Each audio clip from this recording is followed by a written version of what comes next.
میرے بھائیوں نمازوں کی حفاظت کریں۔ فرمایا اولئک هم الوارثون، یہ کام کریں گے اللہ رب العالمین آپ کو وارث بنائے گا کن چیزوں کا؟ الذین یرثون الفردوس، جنت الفردوس کے وارث ہوں گے۔ اللہ کریم ہمیں یہ سارے کے سارے اعمال کرنے کی توفیق عطا فرمائے۔ اور سورہ معارج میں اللہ نے دو صفات اور بیان کی، والذین فی اموالہم حق معلوم للسائل والمحروم،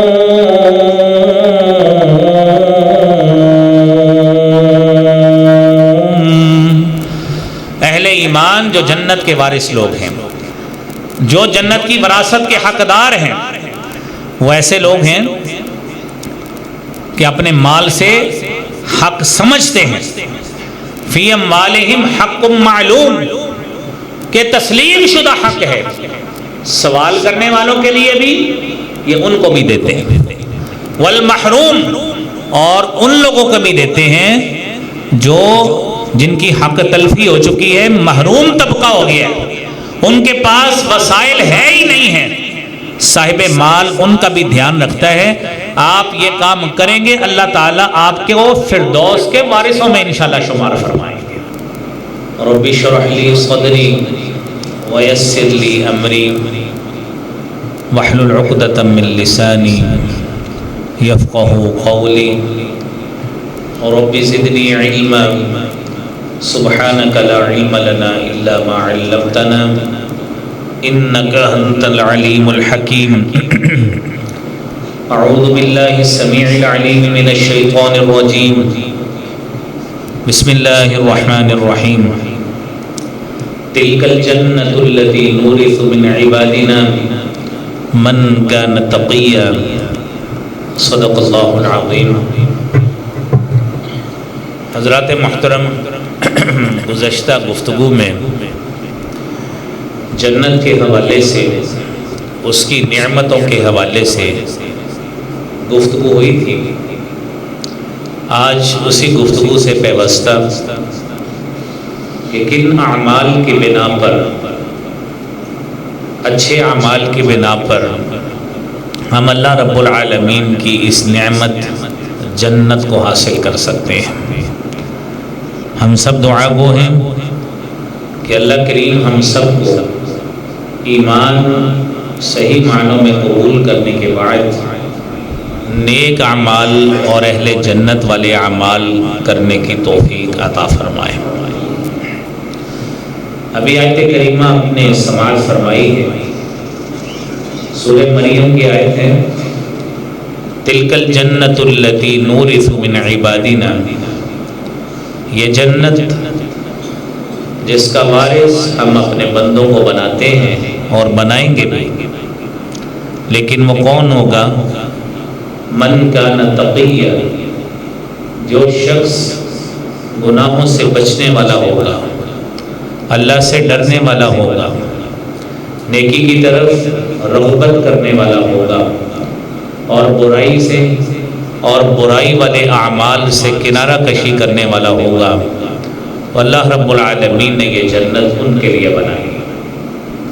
قرآن کریم میں اللہ رب العالمین نے یہ بات ہمیں ہمارے عقیدوں کو پختہ کرنے کے لیے فرمائی ہے کہ وَأُزْلِفَتِ الْجَنَّةُ لِلْمُتَّقِينَ، کہ یہ جنت متقین کے لیے قریب کر دی گئی کہ آپ نیک عمل کریں، اچھا عمل بجا لائیں، اور جیسے ہی اپنا عمل یہ جاری رہے گا، اسی عمل کی بنا پہ موت آئے گی تو اُزْلِفَتِ الْجَنَّةُ لِلْمُتَّقِينَ، جیسے ہی مومن کی روح قبض ہوتی ہے اللہ کریم اس کی روح کو جنت میں بھیج دیتے ہیں۔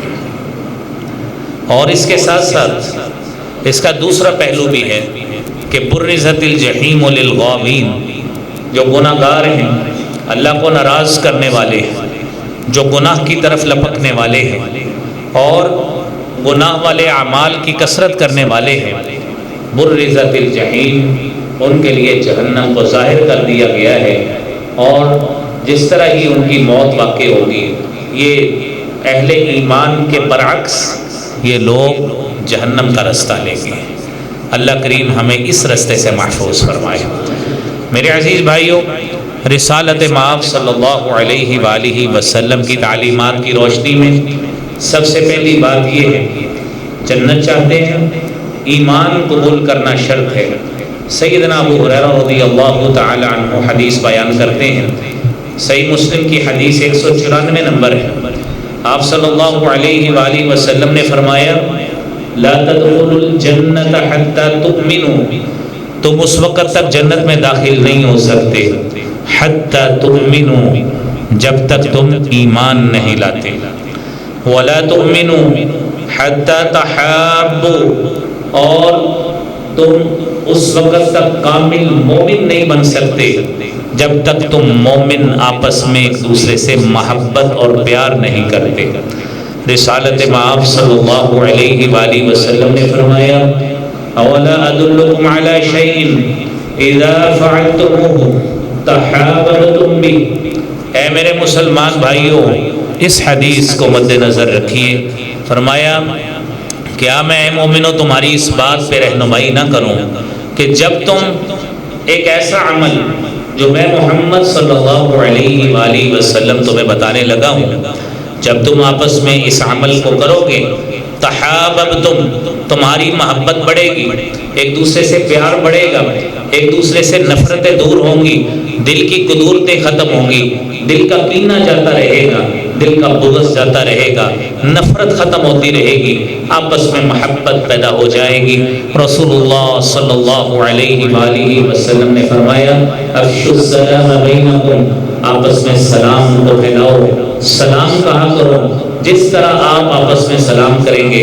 تو دوسری حدیث میں فرمایا، تصافحوا، مصافحہ کیا کرو، یذهب الغل وتذهب الشحنہ، اس سے تمہارے دلوں کا کینہ چلا جاتا ہے، آپس کی نفرت چلی جاتی ہے، اور وتذهب الشحنہ، اور اگر ہم نے دشمنی کے درخت اندر اگائے ہوئے ہیں، اللہ تعالیٰ اس کا بھی خاتمہ کر دیتے ہیں۔ تو میرے عزیز بھائیوں، آپس میں میل ملاپ کو بڑھائیں، یہ سب سے پہلی بات ہے ایمان لانے کے بعد۔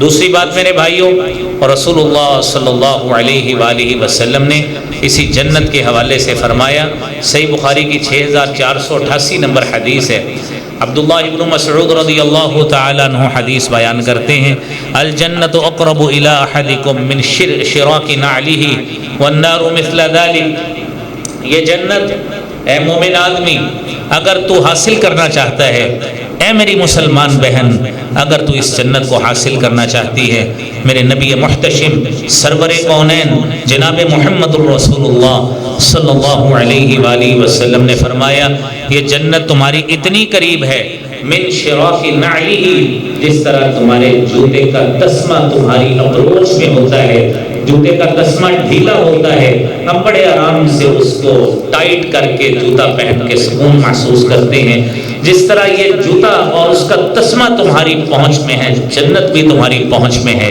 یہ اعمال نیک کرتے جاؤ، اللہ کو راضی کرتے جاؤ، انشاءاللہ جنت اللہ نے تمہارے ہی قدموں کے لیے رکھی ہے۔ تو میرے عزیز بھائیوں، نبی کریم صلی اللہ علیہ وآلہ وسلم کے پاس صحابی ایک ایسا بھی آیا جس نے اللہ کے رسول صلی اللہ علیہ وآلہ وسلم سے سوال کیا، کہتا ہے، دلنی علی عمل اذا عملتہ دخلت الجنہ، صحیح بخاری کی 1397 نمبر حدیث ہے۔ کہنے لگا، اللہ کے رسول صلی اللہ علیہ وآلہ وسلم میری ایسے عمل پہ رہنمائی کریں، اذا عملتہ، جب میں وہ عمل کروں، دخلت الجنہ، میں جنت میں داخل ہو جاؤں۔ رسول اللہ صلی اللہ علیہ وآلہ وسلم نے فرمایا، تعبد اللہ، اللہ کی عبادت کیا کرو، ولا تشرک بہ شیئا، اللہ کے ساتھ کسی کو شریک نہیں کرنا۔ پھر اس کے بعد آپ نے فرمایا، اللہ کے ساتھ شریک نہیں کرنا، وتقیم الصلاۃ المفروضہ، جو فرضی نمازیں ہیں اس کو قائم کرو، فرضی زکوٰۃ ادا کرو، اور فرضی روزے رکھو۔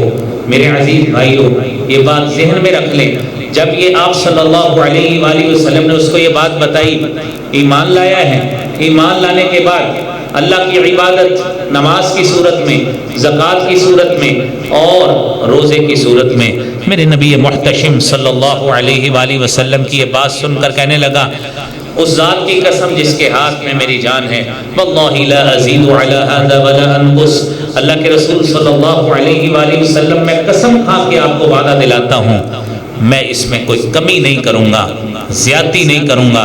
میرے نبی صلی اللہ علیہ وآلہ وسلم نے فرمایا من سرہ ان ينظر الى رجل من اہل الجنہ فلینظر الى ھذا، جس شخص کو دنیا میں چلتا پھرتا شخص جنتی شخص دیکھنا ہے وہ اس شخص کو دیکھ لے۔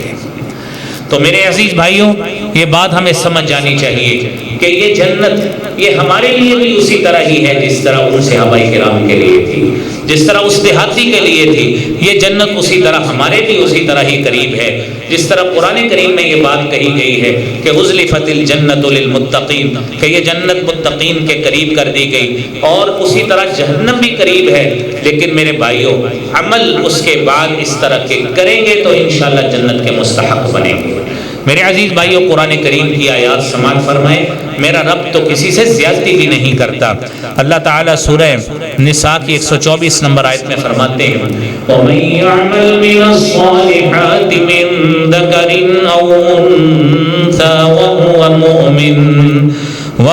مُؤْمِنٌ فَأُولَٰئِكَ يَدْخُلُونَ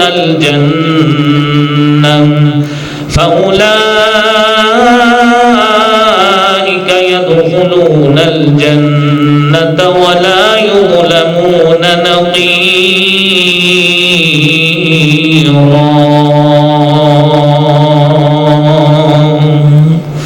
آپ نیک عمل کریں، خواہ مرد ہو یا عورت ہو، اللہ تعالیٰ نے اس عمل کے حوالے سے جنس کی کوئی قید نہیں لگائی۔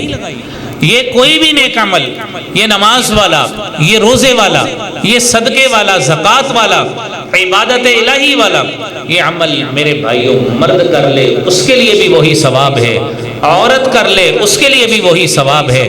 تو میرے عزیز بھائیوں، میرا رب کہتا ہے میرا وعدہ ہے جنت میں تو داخل ہوگے ہی ہوگے، لا یظلمون نقیرا، اللہ تعالیٰ ذرہ برابر بھی تمہارے اوپر ظلم نہیں کریں گے۔ میرے عزیز بھائیوں، میرے رب کا تو وعدہ ہے آپ نیک عمل کر کے آئیں۔ وہ نیک اعمال کی فہرست آپ ابھی سنیں گے، تو نیک عمل کر کے آئیں۔ مَن يَعْمَلْ مِنَ الصَّالِحَاتِ مِن ذَكَرٍ أَوْ أُنثَىٰ وَهُوَ مُؤْمِنٌ فَلَنُحْيِيَنَّهُ حَيَاةً طَيِّبَةً وَلَنَجْزِيَنَّهُمْ أَجْرَهُمْ بِأَحْسَنِ مَا كَانُوا يَعْمَلُونَ۔ میں عمل من الصالحات، آپ نیک عمل کر کے آئیں، خواہ مرد ہے یا عورت ہے، لیکن مومن ہونا چاہیے، ایمان ہونا چاہیے۔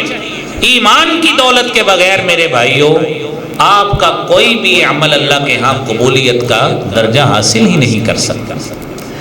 سورہ مومنون کی ابتدائی آیات ہے قَدْ أَفْلَحَ الْمُؤْمِنُونَ الَّذِينَ هُمْ فِي صَلَاتِهِمْ خَاشِعُونَ۔ فلاح پائی اہل ایمان نے، کامیابی انہی لوگوں کے لیے جو ایمان لائے ہیں۔ اب میرے عزیز بھائیوں، یہ بات کئی مرتبہ مختلف گفتگو میں ہم نے کی ہے۔ دنیا میں انسان سوچتا ہے یار وہ فلاں شخص جو ہے وہ اتنا چیریٹی کرتا ہے، اتنے اس نے ہسپتال بنوا دیے ہیں، لوگوں کا علاج کرواتا ہے، لوگوں کو کھانا کھلاتا ہے، وہ ربا کا بڑا دھیان رکھتا ہے، لیکن وہ مسلمان نہیں ہے، تو اس کے لیے کیا ہوگا؟ میرے عزیز بھائیوں، قرآن کریم کا اصول ہے، ایک اصول آپ نے یہ سنا کہ فلاح ہے مومنوں کے لیے۔ سورہ شورى 25واں سپارہ، من كان يريد حرث الآخرة نزد له في حرثه ومن كان يريد حرث الدنيا نؤته منها وما له في الآخرة من نصيب۔ جو شخص اس آخرت اس دنیا میں رہتے ہوئے عمل کرتا ہے یہ سوچ کر کہ اس عمل کا اجر میں نے اللہ سے لینا ہے، تو اللہ رب العالمین فرماتے ہیں ہم اس کا عمل ذخیرہ کر لیتے ہیں، اس کا عمل اللہ کے ہاں محفوظ ہو جاتا ہے، اور محفوظ عمل اللہ رب العالمین کل قیامت کے روز بندہ مومن کو اس کے برابر اس کی جزا دے گا۔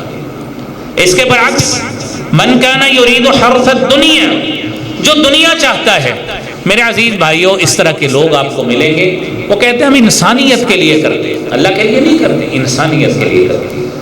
تو میرا رب کہتا ہے من کان یرید حرث الدنیا، دنیا کی آپ کو اپریسیشن چاہیے تھی، دنیا کی طرف سے آپ کو تھپکی چاہیے تھی، دنیا نے آپ کے بارے میں بڑے اچھے لفظ بول دیے، یہ فلاں شخص بہت اچھا ہے، وہ فلاں شخص بہت اچھا ہے، اس نے ہسپتال بنا دیے، اس نے IT سینٹرز بنا دیے، اس نے غریبوں کا علاج کر دیا، وہ دنیا میں کرا ہے، دنیا نے تعریف کر دی، ما لہ فی الآخرۃ من نصیب، آخرت میں اس کے لیے کوئی حصہ نہیں، کوئی حصہ نہیں آخرت کے لیے۔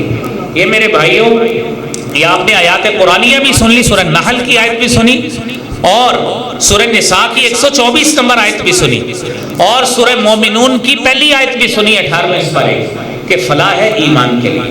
اب عمل کی فہرست دیکھیے، الذین هم فی صلاتهم خاشعون، یہ لوگ نمازوں میں خشوع اختیار کرتے ہیں۔ بندہ مومن اللہ کے سامنے کھڑا ہو میرے بھائیوں نماز کے لیے، اور نماز میں اس کو احساس ہو میں اس خالق کے سامنے کھڑا ہوں جو مالک الملک ذو الجلال والاکرام ہے۔ جب اس کے سامنے کھڑا ہونے کا احساس ہوگا، انسان کو اپنی پستی کا احساس ہوگا، اس مالک کی کبریائی کا احساس ہوگا۔ یہ احساس لے کر جب بندہ عبادت کرتا ہے تو میرے بھائیوں یہ احساس اس کو نماز میں توجہ ادھر ادھر نہیں ہونے دیتا۔ کامل وضو، مکمل وضو، نماز میں پڑھے گئے کلمات اور دعائیں اس کا ترجمہ اس کو آتا ہو، اور میرے عزیز بھائیوں اپنی یکسوئی کے ساتھ خشوع قائم رکھے، توجہ قائم رکھے، اور اس نیت کے ساتھ نماز پڑھے کہ میں نے رب کو راضی کرنا ہے، انشاءاللہ اس کی نماز میں ادھر ادھر توجہ جا ہی نہیں سکتی۔ حضرت سعد رضی اللہ تعالی عنہ نبی کریم صلی اللہ علیہ وآلہ وسلم کے پاس حاضر ہوئے، کہتے ہیں یا رسول اللہ صلی اللہ علیہ وآلہ وسلم، مجھے اللہ تعالیٰ نے 3 نعمتوں سے ایسا نوازا ہے کہ میں سمجھتا ہوں کہ شاید میرے علاوہ کسی کے پاس یہ نعمت ہے ہی نہیں۔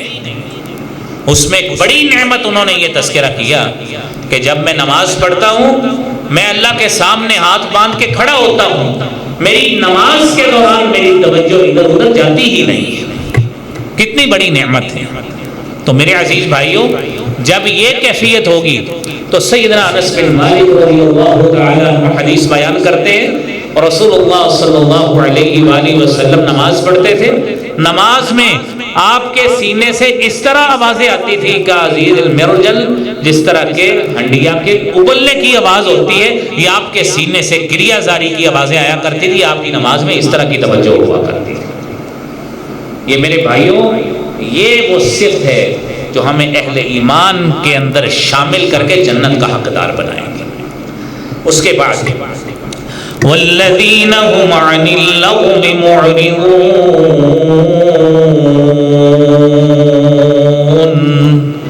مومن جو ہوتا ہے نا وہ لغویات میں نہیں پڑتا، مومن گالی نہیں دیتا، مومن تانا زنی نہیں کرتا، مومن غیبتیں نہیں کرتا، چغلیاں نہیں کرتا، مومن فحش گوئی والی مجلس اٹینڈ نہیں کرتا، ایسے دوستوں کی صحبت میں نہیں بیٹھتا جو فحش گو لوگ ہوتے، جو اپنی زبان پہ گندے الفاظ لانے والے لوگ ہیں۔ مومن ایسے دوستوں کی کمپنی سے پرہیز کرتا ہے، اور ایسے لوگوں کی ہی صفات قرآن کریم میں اللہ نے بیان کی ہیں۔ وَإِذَا مَرُّوا بِاللَّغْوِ مَرُّوا كِرَامًا،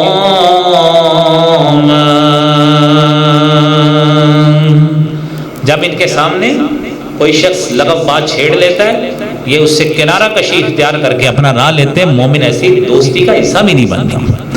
میرے بھائیوں، اے مسلمان بھائی اور بہن، غور کرو اس بات پہ کہ آج ہمارا دل لگتا ہے کوئی شخص ہمیں کوئی فحش گوئی والی باتیں سنائے، کوئی ہمارے سامنے چغلیاں کرے، ہمارے کانوں کو انٹرٹین کرے، کوئی شخص ہمارے سامنے فحش گوئی والی باتیں کرے، ہمارا دل بڑا للچاتا ہے۔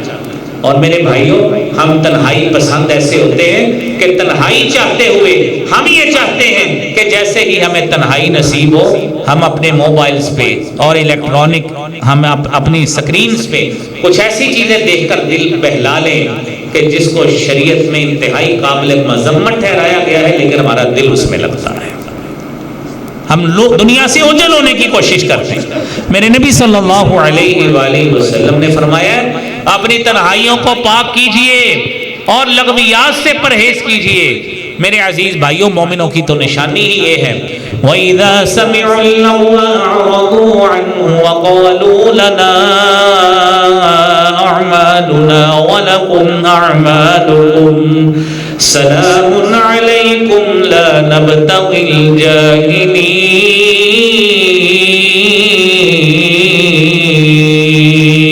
الجاہلین. مومن لوگ جب لغو باتیں سنتے ہیں اعرضوا عنہ ایسے دوست سے ایسی مجلس سے ایسی گیدرنگ سے دور ہو جاتے ہیں. ہمارے سامنے میرے بھائیوں یہ جہاد کیا کرے. آپ کے سامنے کوئی شخص جھوٹ بولے کسی کی عزت اچھالے. میرے نبی نے فرمایا من رد عن عرض اخیہ بالغیب. آپ کے سامنے کسی کے بارے میں غلط بات کر رہے یار یہ فلاں بڑا یہ آدمی ایسا آدمی ایسا آدمی. آپ کہیں میرے بھائی خاموش پلیز. وہ شخص آئے گا اس کے سامنے بات کریں اس کی اصلاح کریں میرے سامنے نہ کیجیے. آپ اس کا دفاع کریں. میرے نبی نے یہ خوشخبری دی ہے رد اللہ عن وجہہ النار یوم القیامہ. آج آپ نے اپنے کسی دوست کی عزت کا دفاع کیا ہے کل قیامت کے روز اللہ آپ کے چہرے سے جہنم کی آگ کو دور کر دیں گے. میرے عزیز بھائیوں یہ چھوٹے چھوٹے اعمال ہیں اپنی اصلاح کر کے اپنے آپ کو جنت کا حقدار بنائیں. آپ نے فرمایا لا علمن اقواما میں ایسے لوگوں کو جانتا ہوں یاتون یوم القیامہ جو قیامت کے روز آئیں گے کامثال جبال تہامۃ بیضا فیجعلها اللہ هباء منثورا.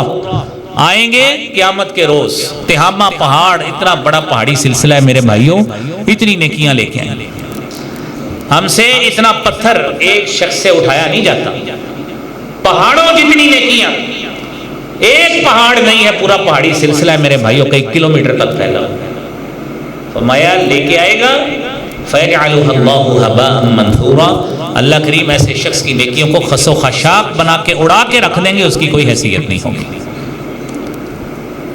جب آپ نے یہ بات کہی نبی کریم صلی اللہ علیہ وآلہ وسلم کے صحابہ کرام میں سے ساتھی پوچھتے ہیں یا رسول اللہ صفہم لنا وجلہم لنا. اللہ کے رسول صلی اللہ علیہ وآلہ وسلم وہ کیسے بد نصیب لوگ کہ اتنی بڑی نیکیاں لائیں گے لیکن نیکیاں لانے کے باوجود اللہ تعالیٰ ان کے اعمال کو خس و خاشاک بنا کے اڑا دیں گے کوئی حیثیت نہیں ہوگی. کیسے لوگ؟ فرمایا ہاں اولئک من اخوانکم تمہارے ہی بھائی تمہارے ہی دوست عزیز ہوں گے تمہارے ہی قبائل کے تمہاری نسل کے لوگ. ومن جلدتکم جس طرح کی سکن جلد تمہاری ہے اس طرح کی رنگت انہی کی بھی. وَيَأْخُذُونَ مِنَ اللَّيْلِ كَمَا تَأْخُذُونَ کتنی پیاری میرے بھائیوں بات ہے جس طرح راتوں کو تم جاگتے ہو وہ بھی جاگتے. فرق کیا ہے کہ تم راتوں کو جاگتے ہو تَتَجَافَى جُنُوبُهُمْ عَنِ الْمَضَاجِعِ يَدْعُونَ رَبَّهُمْ خَوْفًا وَطَمَعًا وَمِمَّا رَزَقْنَاهُمْ يُنْفِقُونَ.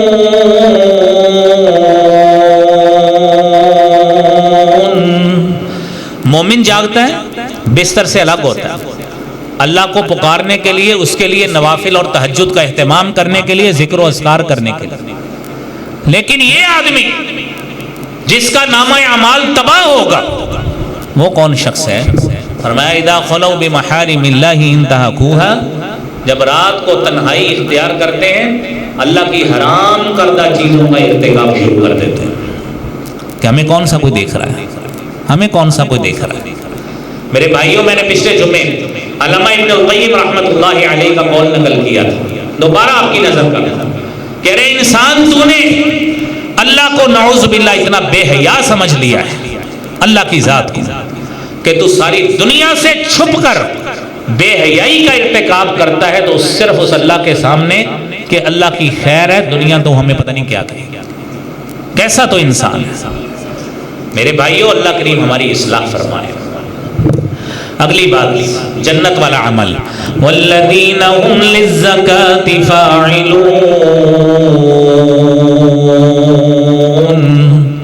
مومن زکوٰۃ ادا کرنے والے ہوتے ہیں، زکوٰۃ چور نہیں ہوتے، ہیلے بہانوں کے ساتھ زکوٰۃ کی چوری نہیں کرتے۔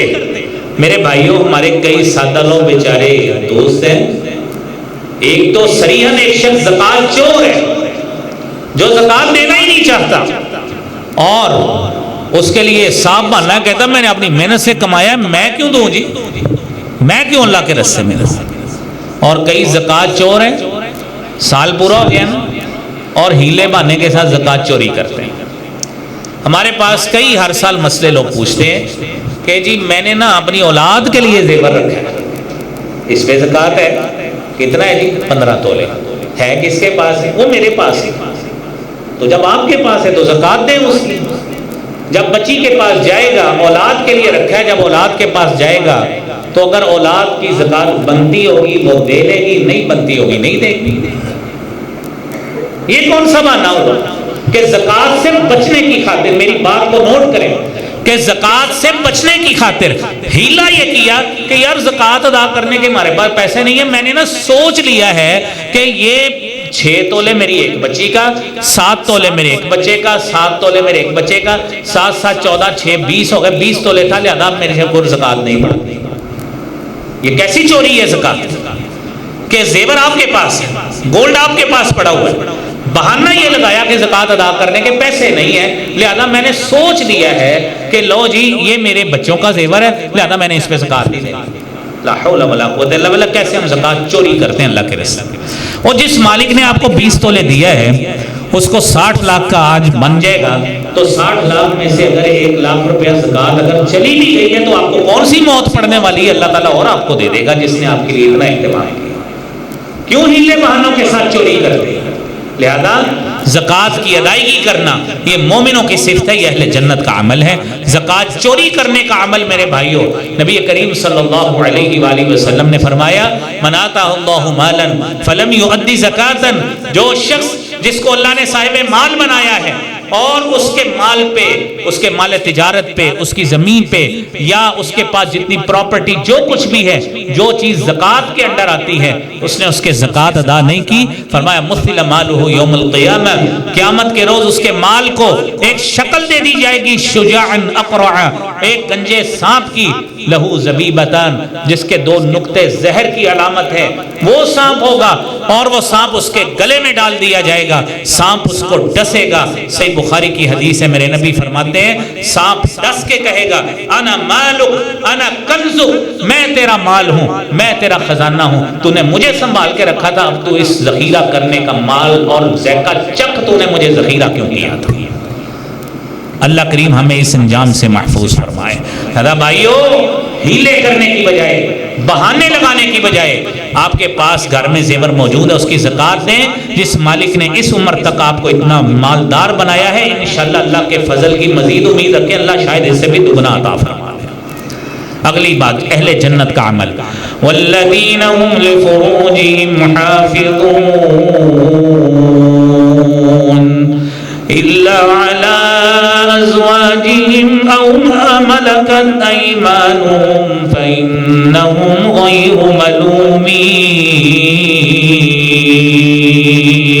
ملومين۔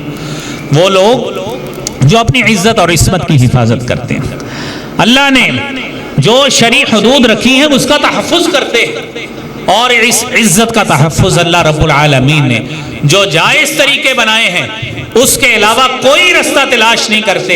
میرے عزیز بھائیوں، سیدنا سہل بن سعد رضی اللہ تعالیٰ عنہ حدیث بیان کرتے ہیں، رسالت مآب صلی اللہ علیہ وآلہ وسلم نے فرمایا من یضمن لی ما بین لحییہ وما بین رجلیہ اضمن لہ الجنہ، میرے نبی نے فرمایا ہے جو شخص مجھے اپنی زبان کی ضمانت دے دیتا ہے اور اپنی شرمگاہ کی عزت اور عصمت کی حفاظت کی ضمانت دے دیتا ہے، میں محمد اس کو جنت کی ضمانت دیتا ہوں۔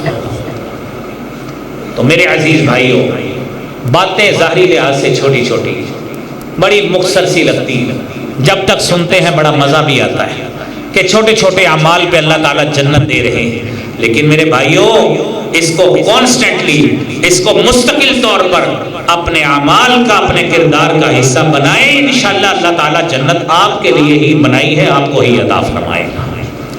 تو میرے عزیز بھائیوں، اللہ رب العالمین اس کے آگے فرماتے ہیں والذین هم لأماناتهم وعہدهم راعون۔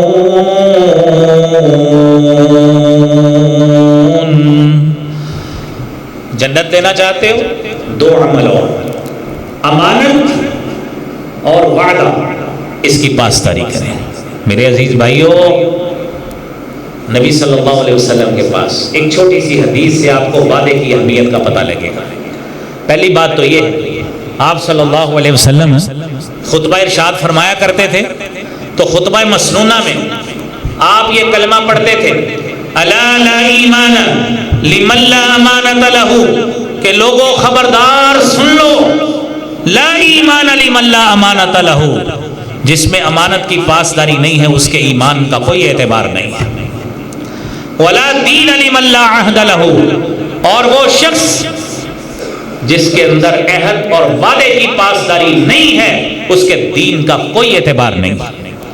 پڑھتے رہے نمازیں، کرتے رہے حج اور عمرے، اور سامنے لوگوں کے پیسے بھی خرچتے رہیں، لیکن اگر آپ امانت کے اعتبار سے بددیانت ہیں اور وعدے کے اعتبار سے بد عہد ہیں، میرے عزیز بھائیوں، یہ ساری نیکیاں آپ کی ایک طرف رہ گئی، آپ کے ایمان کا، دین کا آپ کو کوئی فائدہ نہیں ہے، کیونکہ میرے نبی صلی اللہ علیہ وسلم نے فرمایا۔ قرآن کریم میں اللہ نے سورہ بنی اسرائیل میں فرمایا ہے وَأَوْفُوا بِالْعَهْدِ إِنَّ الْعَهْدَ كَانَ مَسْئُولًا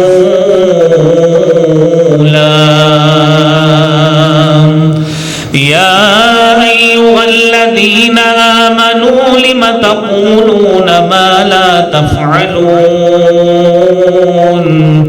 كَبُرَ مَقْتًا عِندَ اللَّهِ أَن تَقُولُوا مَا لَا تَفْعَلُونَ۔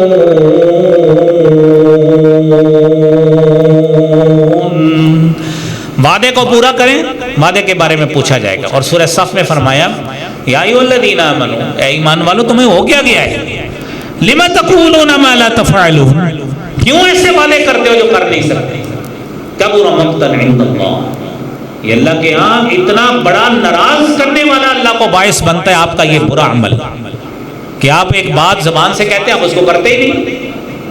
میرے بھائیوں، کتنے لوگ ایسے ہیں ہمارے خاندانوں میں جن کے ساتھ ہم نے وعدے کیے ہوتے ہیں، کسی نے رشتے کا وعدہ کیا ہوتا ہے، رشتہ کرنے کا، کسی نے میرے بھائیوں لین دین کا وعدہ کیا ہوتا ہے، اور آپ کاروباری لوگ اکثر بیٹھے ہیں، آپ نہیں کرتے ہوں گے، اللہ تعالیٰ آپ کو، ہم سب کو ان آیات پہ عمل کرنے کی توفیق عطا فرمائے۔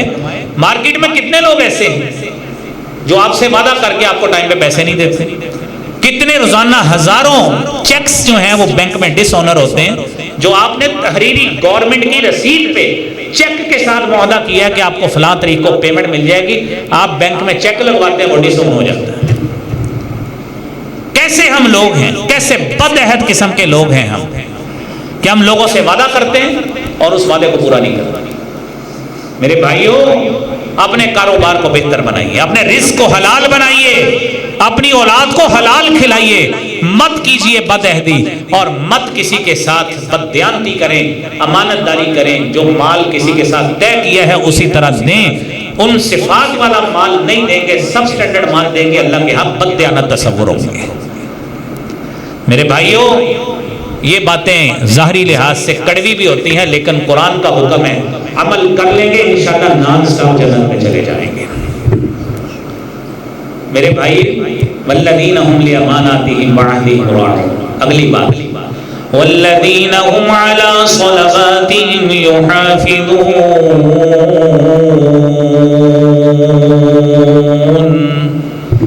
یہ لوگ نمازوں کی حفاظت کرتے ہیں۔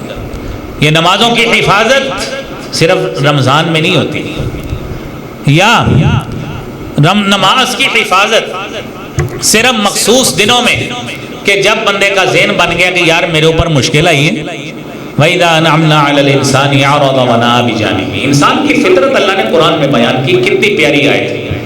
اِذَا أَنْعَمْنَا عَلَى الْإِنسَانِ، ہم انسان پہ اپنی طرف سے کوئی نعمت کرتے ہیں نا، أَعْرَضَ وَنَأَى بِجَانِبِهِ، منہ موڑ لیتا ہے. اس کو پتہ ہی نہیں ہوتا میرے رب نے مجھے دیا. نہ مال کا حق دیتا ہے، نہ غریب لوگوں کی طرف دیکھتا ہے، اس کی آنکھیں اونچی ہو جاتی ہیں. کہتے ہیں نا آنکھیں ماتھے پہ آ جاتی ہیں، یہ ہوتا ہے. لیکن وَإِذَا مَسَّهُ الشَّرُّ، کاروبار میں تھوڑا سا جھٹکا لگا، پیسے مر گئے، یا کوئی سامان نہیں بک رہا، یا جتنا نفع سوچا تھا ہو نہیں رہا، ریٹ نہیں لگ رہا، تو میرا مالک کہتا ہے فضو دعائیں عریض، پھر لمبی لمبی دعائیں کرنے شروع کر دیتا ہے. پھر لمبی لمبی دعائیں کم مانگتا ہے اللہ تعالیٰ سے. اور میرے بھائی، جس مالک نے تجھے تمنگری کے عالم میں اور تجھے غنی کرنے کے عالم میں تجھے یاد رکھ کر تجھے مال کے انبار لگا دیے، میرے عزیز بھائی، اسی رب نے ہی تیرے سامنے یہ فقراء نادار تیرے معاشرے میں رکھے ہیں. تو ان کا دھیان نہیں کرتا، اللہ نے تجھ سے تھوڑا سا ہاتھ کھینچا ہے تو تیری لمبی لمبی دعائیں شروع ہو گئی ہیں. اس مالک کا حوصلہ دیکھ تو تجھے بے نیازی کے ساتھ نوازتا جا رہا ہے. تو میرے عزیز بھائیوں، نماز، حافظوا علی الصلاۃ والصلاۃ الوسطی وقوموا للہ قانتین.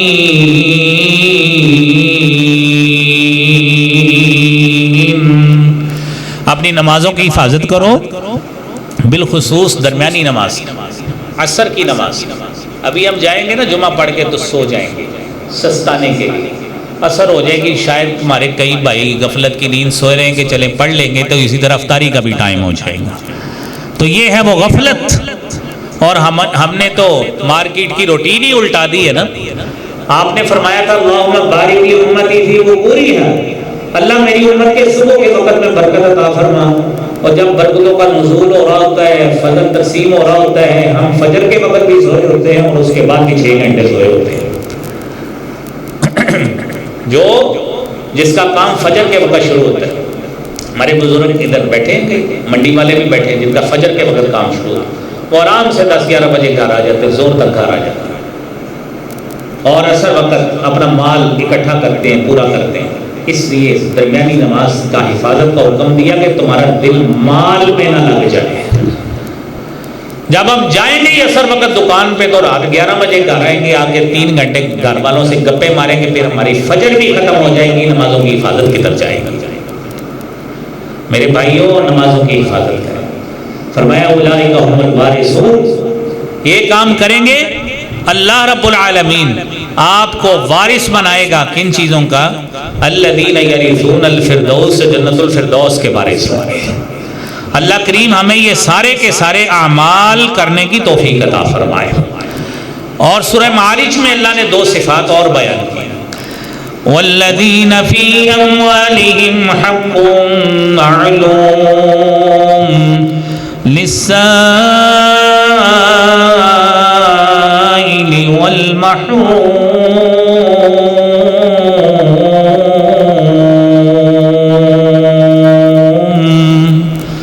اہل ایمان جو جنت کے وارث لوگ ہیں، جو جنت کی وراثت کے حقدار ہیں، وہ ایسے لوگ ہیں کہ اپنے مال سے حق سمجھتے ہیں.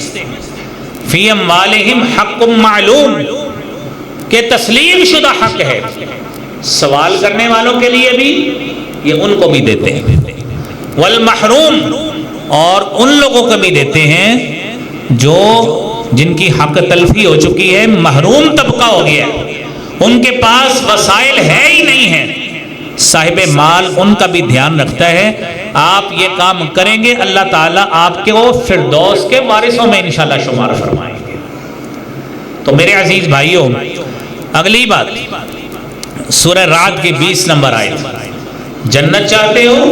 والذین یصلون ما امر اللہ بہ ان یوصل ویخشون ربهم ویخافون سوء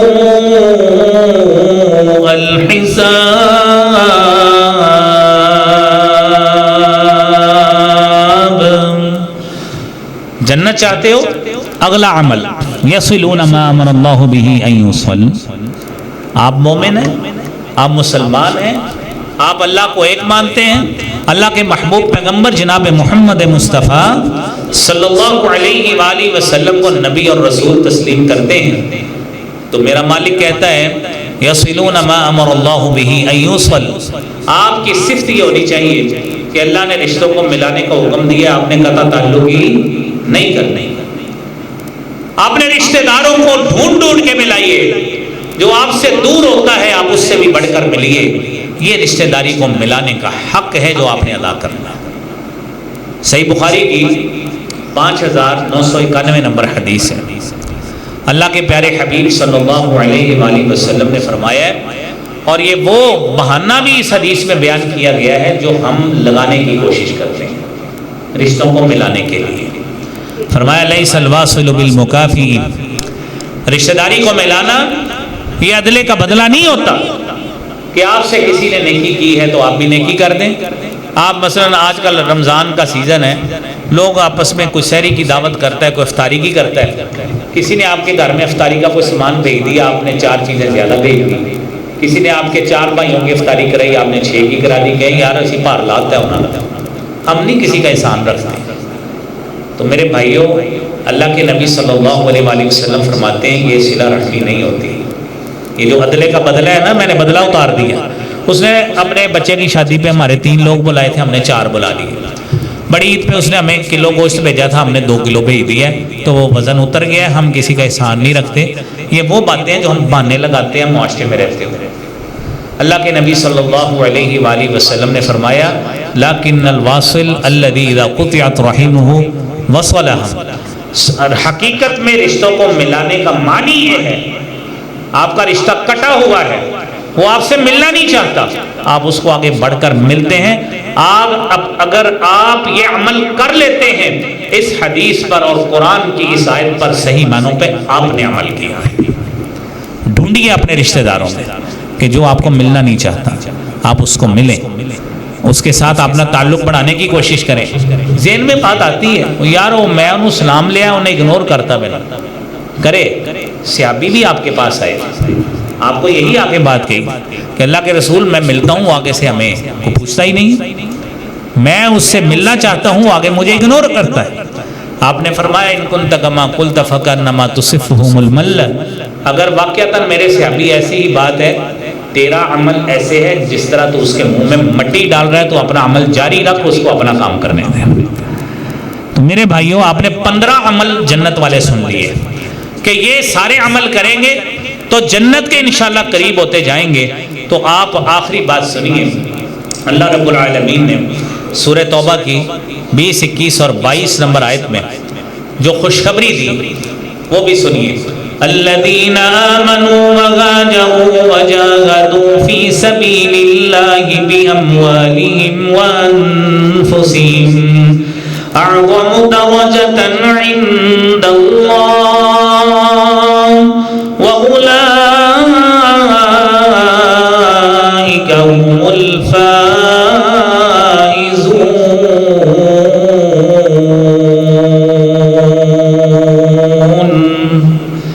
آپ ایمان لائیں، سب سے پہلی بنیاد ایمان لائیں، دین کے تقاضوں کے مطابق زندگی نہیں گزر رہی، علاقہ ٹھیک نہیں ہے، مسجد نہیں ہے، علاقہ مناسب نہیں ہے، لوگ تنگ کرتے ہیں، علاقہ چھوڑ جائیں، کسی اور علاقے میں چلے جائیں۔ اللہ کے نبی صلی اللہ علیہ وسلم نے آپ کے صحابہ نے 3 ہجرتیں کی، پہلی ہجرت حبشہ، دوسری ہجرت حبشہ، تیسری ہجرت مدینہ۔ ہجرت کی کس وجہ سے؟ تاکہ اسلام کی تعلیمات کے مطابق زندگی گزارنے میں آسانی رہے۔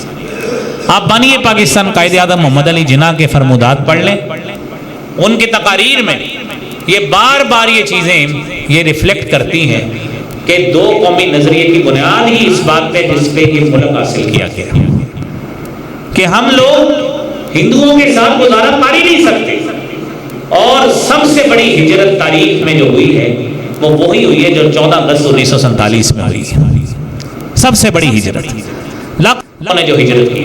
تو میرے بھائیوں، کام تو یہ ہے کہ جس مقصد کے لیے ہم نے وطن حاصل کیا وہ کام کریں۔ اگر ہم نے کام پھر وہی کرنے ہیں جو ہم ہندوؤں کے ساتھ رہ کے بڑے اچھے طریقے سے کر سکتے تھے، وہ ہم سے خوش بھی ہوتے، اور ان کی تہذیب بھی ہم اپناتے، ان کی ساڑیاں بھی پہنتے، ان کا کلچر بھی اپناتی ہماری خواتین اور ہمارے مرد بھی، اور ان کے تہواروں کا بھی حصہ بنتے، تو ہمیں آزادی لینے کی کیا ضرورت ہے؟ تو میرے بھائیوں، ہجرت کی، اور اگر اللہ کے دین کی سربلندی کے لیے جہاد کرنا پڑا تو جہاد بھی کیا، جہاد بھی کیا، اور مال خرچ کرنا پڑا مال بھی خرچ کیا، جانیں لگانا پڑی جان بھی لگا دی۔ میرا مالک کہتا ہے اعظم درجۃ عند اللہ، اللہ کے ہاں یہ لوگ ہیں جن کا سب سے اونچا درجہ ہوگا، یہ کامیاب ہے۔ کون؟ ایمان لائے، ہجرت کی، جہاد کیا، تین کام کی۔ ضرورت پڑنے پر، کیونکہ یہ ساری ضرورت پڑنے پہ چیزیں، ہمیں یہاں پہ ہجرت کی ضرورت نہیں ہے، ہجرت کی ضرورت یہاں پہ نہیں ہے کہ ہمارا وطن ٹھیک ہے، اپنی مسجد میں اپنی مرضی سے عبادت کر رہے ہیں۔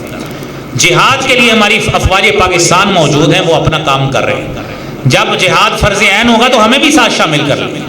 سارے کام اپنی اپنی مرضی کے ساتھ ہوتے ہیں۔ آگے خوشخبری سنیے، اعظم درجہ، بڑا درجہ ملے گا، سب سے اونچا، کامیابی بھی ملے گی۔ اور اگلی آیت، یبشرہم ربہم برحمت منہ ورضوان وجنات لہم فیہا نعیم مقیم۔